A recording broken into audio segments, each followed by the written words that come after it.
What is going on, Psych Perspectives Geofucks? And in this video, I just want to talk about the switch up. I've done this before, talking about the switch up, but when it occurs, once you know what it's about, once you've experienced it once, twice, or a few times, you know, you're not new to this, you're true to this. Like, seriously, you've been around the block a few times, you've experienced life, you've dealt with people who are emotionally unavailable or just straight up dysfunctional, toxic, narcissistic, living double and quadruple lives. You know how it is. You've dealt with it. You've been there, done that. So when it happens, instead of getting angry, instead of going, because you know how you used to be before you were healed, and I'm not just gonna say healed, but I would rather say before you matured and wised up to the game. Because we all gotta learn, we all gotta start from somewhere, Some people learn sooner than others, right? So let's talk about it. The switch up again, right? Because I've done at least 2 other videos on this topic. Hashtag.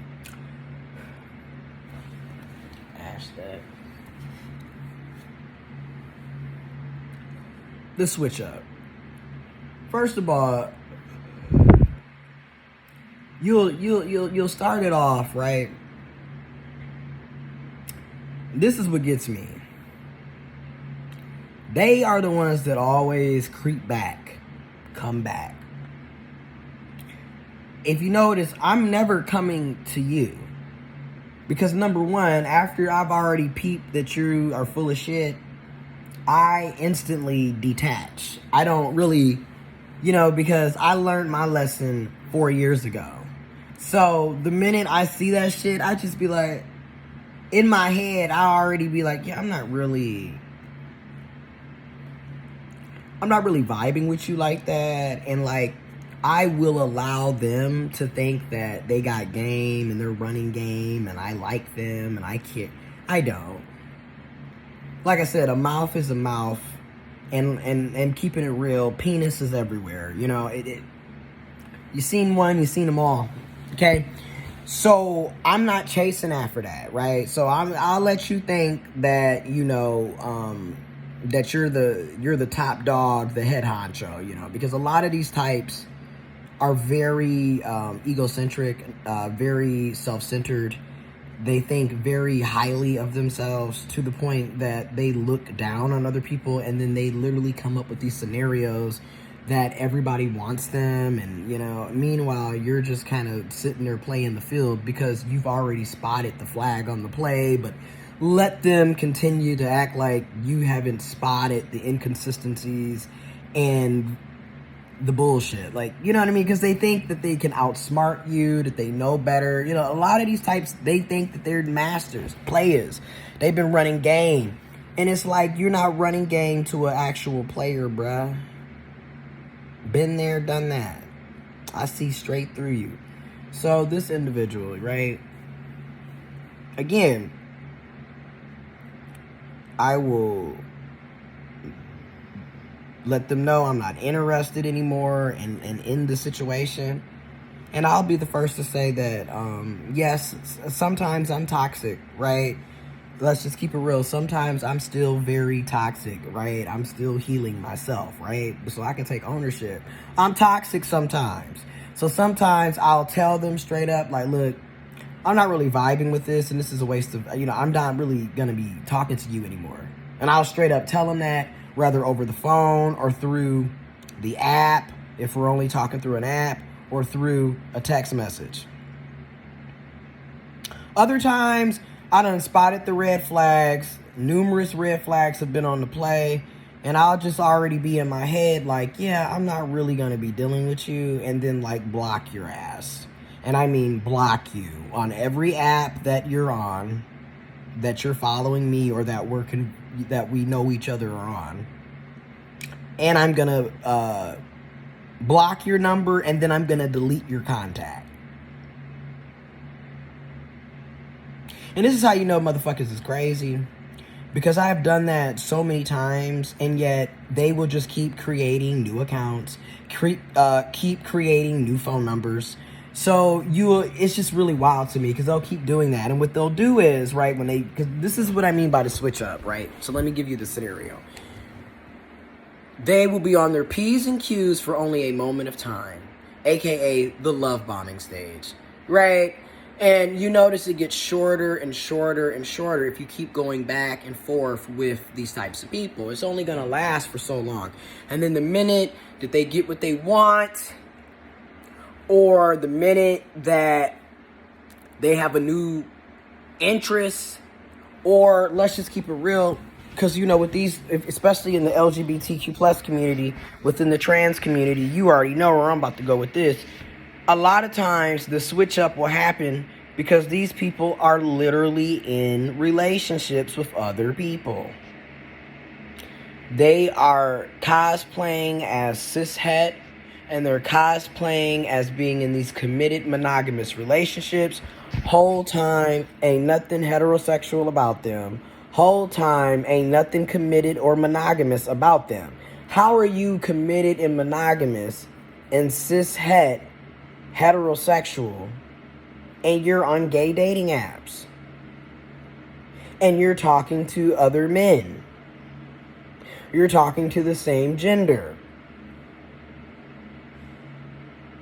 you're cheating on your partner? There's nothing committed or monogamous about that. There's nothing heterosexual about that.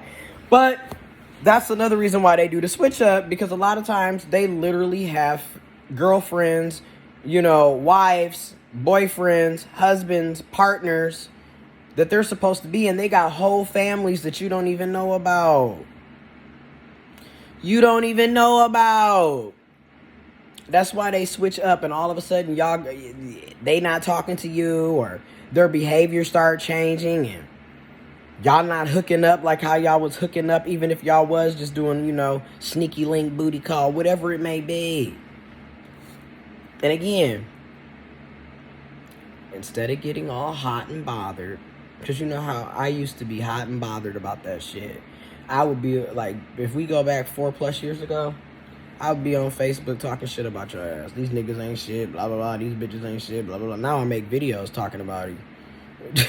But I'm not where I used to be, where it's just like, I'm not down and hurt about it. Now I just literally make videos discussing my experiences and discussing my opinions and perspectives on these types of behaviors and situations, right? And it's also video journaling for me. So instead of writing it down, I'm just making a video about it. And I still do write shit down. I've got a bunch of Word documents saved. I've got a bunch of actual notebooks that are filled. So I do it. It's like a mixture. And then also, I like to record audio sometimes and just talk out my feelings that way. So when I bring it up in therapy, I have something to reference off of. But anyways, now I see it, and I'm just like, so this situation occurred, so that was 2020. So I've known this person since 2010. We had our first sexual rendezvous September of 2020. And I think we messed around 2 times that year. And then I was kind of like, I don't have time for this. Plus, I had relocated, so I just kind of was doing me and went on. And the crazy thing was, I had blocked them. And yet, here they come again, April of 2021, with a totally different phone number.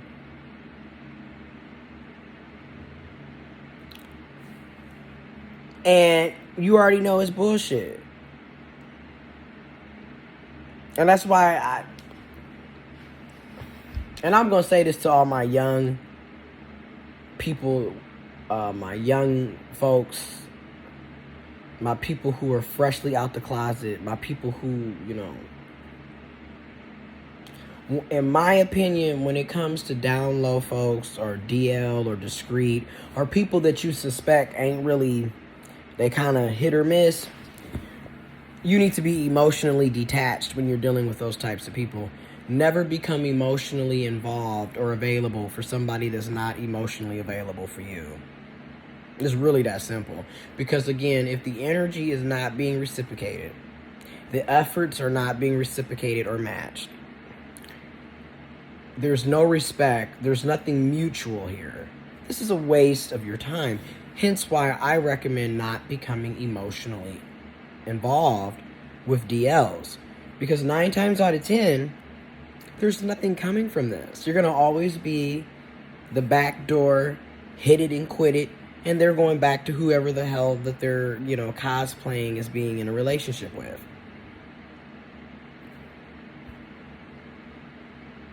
And unfortunately, like I said in the other videos, they always come back, but that is not, in my opinion, that's not a good thing.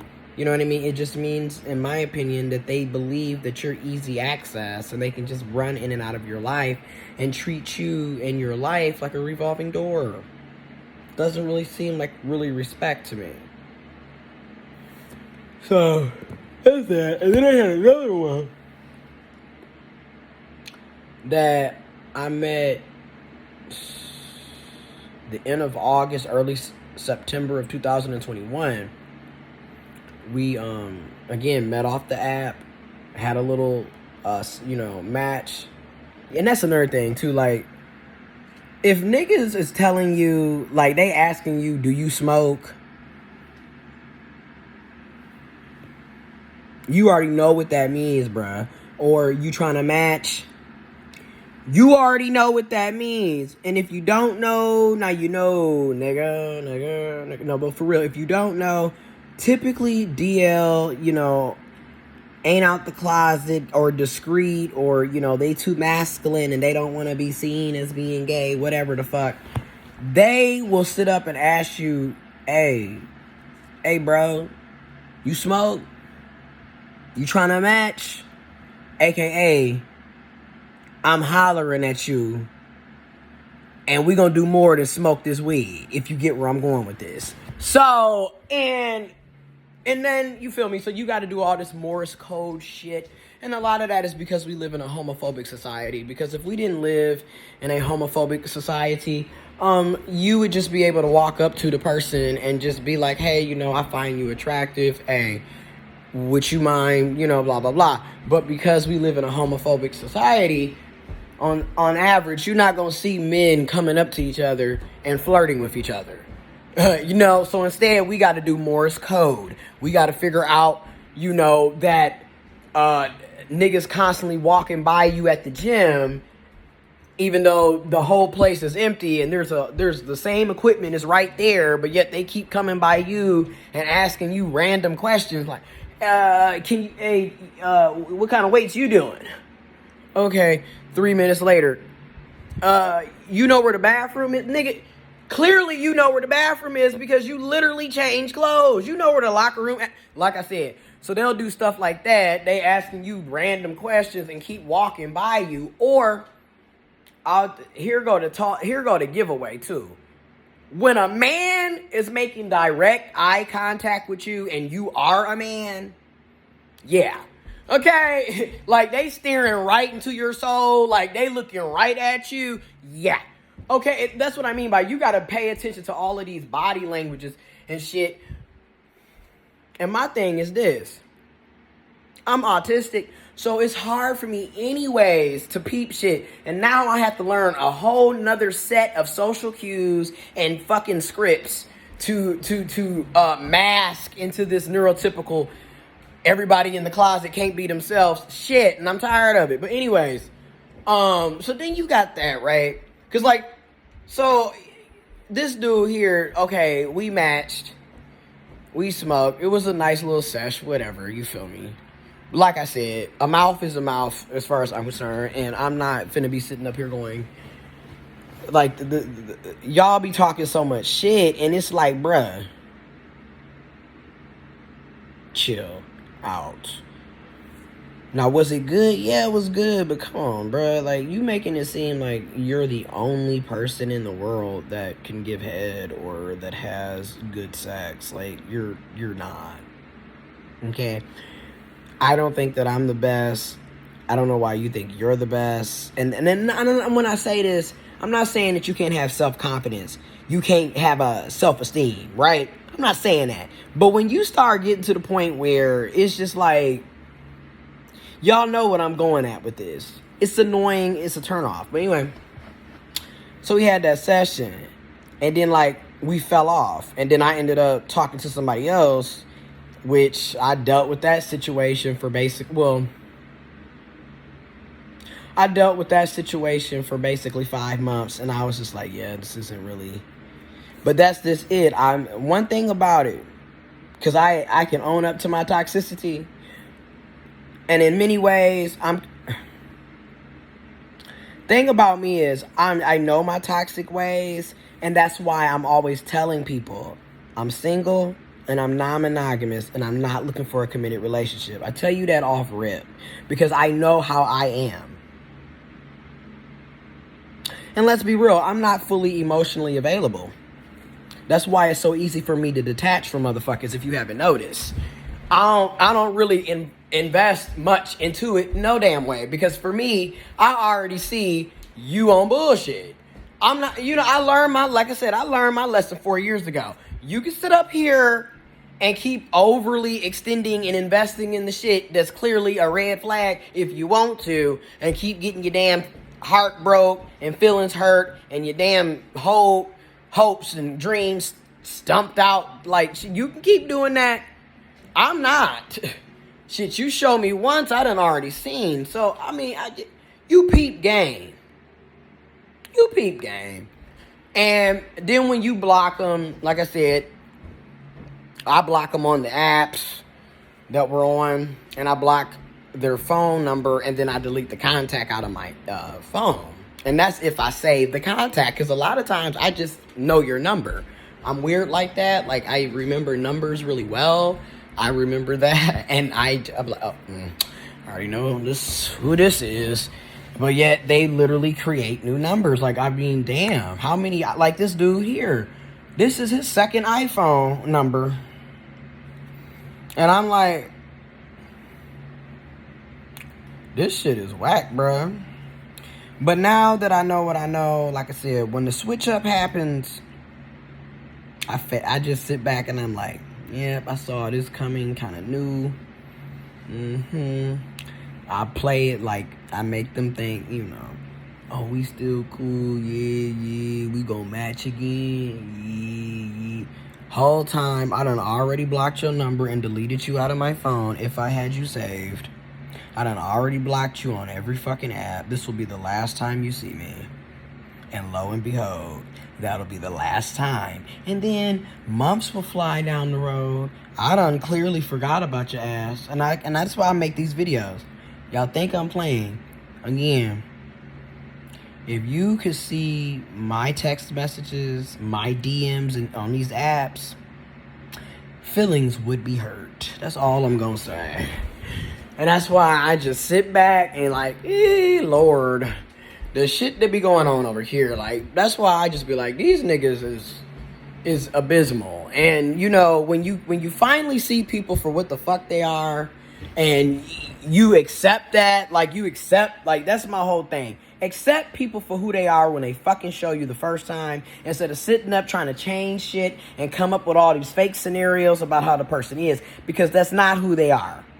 And you're playing yourself when you do that, in my opinion. And I already showed you. And if you notice, it's a track record, because they gonna keep doing the same shit. Like I said, it's very pathological behavior. They'll keep doing the same shit over and over. And it's just it gets stupid. It really gets stupid. But anyways, that's the switch up. Like I said, they'll do really well, love bomb at the beginning to hook, line, and sinker your ass. But once that they feel like, you've gotten comfortable, that's why that song by Future, Bitch Don't Get Too Comfortable. Yeah, seriously, the minute you start getting too comfortable, that's when you will notice the switch up. That's when they start pulling back. They don't really want to talk to you. They don't want to hang out with you. They not, whatever. And or they actually have a partner that you know nothing about.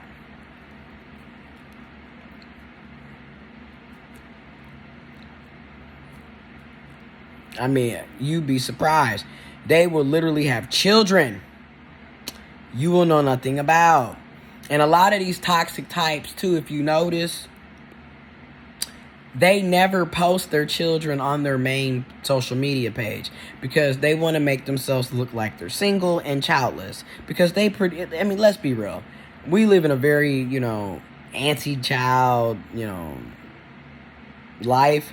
So when people know you have kids, this isn't always the case, but let's just keep it real. When people see that you have kids, people do kind of go in their head and calculate, is this somebody, is it worth talking to them and putting up with all that? So they will purposely not show their kids to make it seem like they don't have any children because it makes them look more attractive, approachable, right? For the dating scene. And whole time, niggas got 4-5 kids from 4-5 different people. You don't even know about it. Like, y'all, like I said, this shit is, I can't make this shit up. Like, I'm just tired, actually, because it's just like, this is happening all the time. Like, but I also recognize, and I'm going to say this before I end the video, I also recognize, I just feel like personally, as a trans man that's gay, queer, the likelihood of me ever really getting into any real type of relationship is very slim to none, because of my trans identity. I mean, I feel like it's because of my trans identity. It is what it is. So I go to the gym. I work a lot. I look out for my family. I got my dogs. I have my hobbies. Because I pretty much know, like, I'm probably never going to have that. And, I'm 30 almost. And I've come to the realization that probably is indeed the situation. Because it is what it is. And I'm honestly fine with that because I'm not really a monogamous person as it is, and I like my freedom. And yeah, I'm out.